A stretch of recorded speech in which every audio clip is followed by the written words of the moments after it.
हरे Krishna. Bhagavad Gita chapter 4 श्लोक 18 श्री भगवान उवाच कर्मणि अकर्मयः पश्येद अकर्मणि च कर्मयः स बुद्धिमान् मनुष्येषु स युक्तः कृष्ण कर्म कृतः। श्री कृष्ण भगवान इस श्लोक में कह रहे हैं कि हे अर्जुन, जो मनुष्य कर्म में अकर्म और अकर्म में कर्म देखता है वह सभी मनुष्यों में बुद्धिमान है और सब प्रकार के कर्मों में प्रवृत्त रहकर भी दिव्य स्थिति में रहता है। Lord Krishna says one who seize inaction in action and action in inaction is intelligent among men, and he is in the transcendental position although engaged in all sorts of activities. कर्म का यह विषय बहुत ही कठिन है, बहुत ही उलझा हुआ है।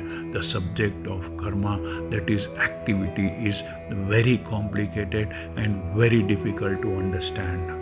इसीलिए इसे बहुत ही ध्यान लगाकर सुनिए। कृष्ण भावनामृत में कार्य करने वाला व्यक्ति स्वभावतः कर्म बंधन से मुक्त रहता है। A person acting in Krishna consciousness is naturally free from the bondage of Karma.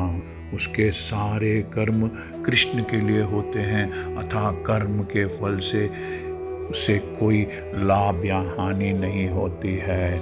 His activities are all performed for Krishna, therefore he does not enjoy or suffer any of the effects of his activities.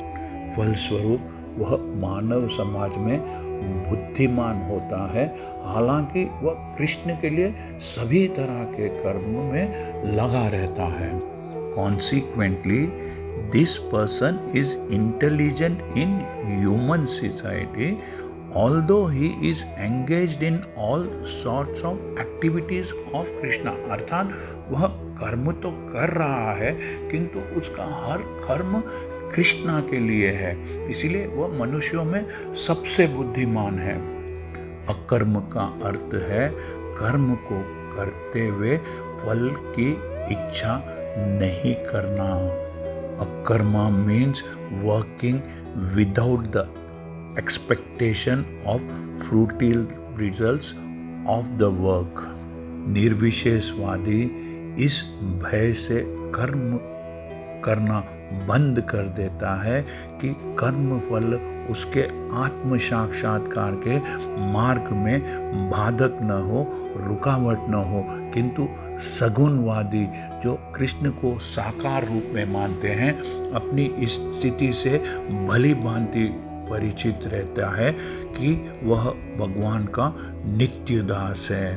The impersonalist ceases fruitive activities out of fear so that the resultant action may not be a stumbling block for him on the path of self-realization.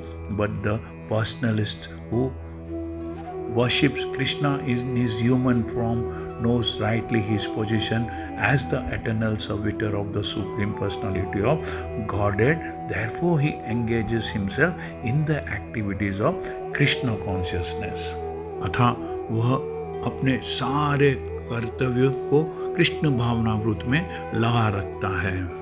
चूंकि वह सारे कर्म कृष्ण के लिए करता है, अतः इस सेवा के करने से उसे दिव्य सुख, डिवाइन हैप्पीनेस प्राप्त होता है।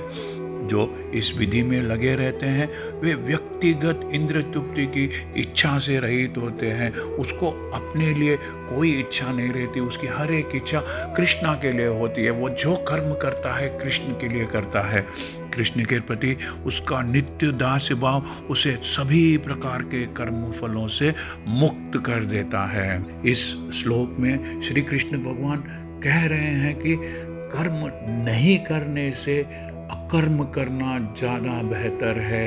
कई लोग हैं जो घर बार को छोड़कर हर एक चीज़ को त्याग कर संन्यास ले लेते हैं, किंतु श्री कृष्ण भगवान यहाँ पर कह रहा है कि कर्म नहीं करने से अकर्म करना अर्थात कर्म करते हुए फल की इच्छा नहीं करना ज़्यादा बेहतर है। इसीलिए हर एक मनुष्य को चाहिए कि वह कृष्ण भावनामृत में रहकर हर कर्म कृष्णा के लिए करे। हरे कृष्णा। यदि आपको यह चैनल पसंद आया है तो सब्सक्राइब दबाकर सब्सक्राइब कीजिए। Thank you. हरे कृष्णा।